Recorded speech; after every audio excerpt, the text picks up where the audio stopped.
Après plus de 24 mois de distance et d'isolement dû à la crise sanitaire de la Covid-19, la population de la capitale provinciale de Logo-et-Lolo s'est retrouvée, le 7 janvier, à Libreville pour célébrer autour de leur député, Blaise Louambé, et de quelques responsables politiques de la localité, dans la fraternité et la cohésion, le nouvel an 2023.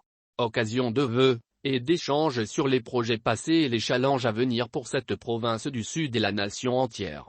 Depuis mars 2020, nous traversons une crise sanitaire sans précédent. Celle-ci impacte chacun d'entre nous dans sa vie au quotidien. Comme toutes les autres localités, la commune de Koulamoutou a dû s'adapter pour continuer à assurer ses missions de service public dans les meilleures conditions possibles. Cette situation n'a pas été sans conséquences sur nos personnels, et sur nos projets.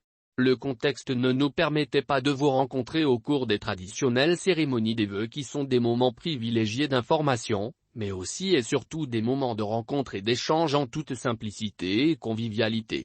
Aujourd'hui, plus que jamais, nous sommes avec vous pour vous adresser nos vœux de santé et bonheur de votre imagination, a déclaré Blaise Louambé, souhaitant à chacun que le souhait de son imagination se réalise.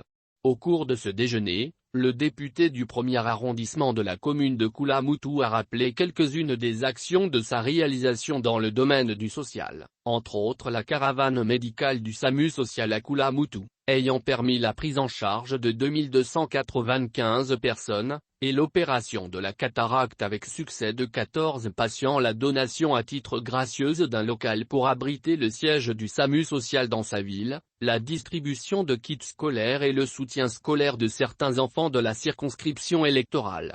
Mais, également le don de matériel informatique à des écoles publiques du premier arrondissement de la Koulamoutou. Une occasion pour Blaise Louambé de lancer un appel à la mobilisation des militants de sa province.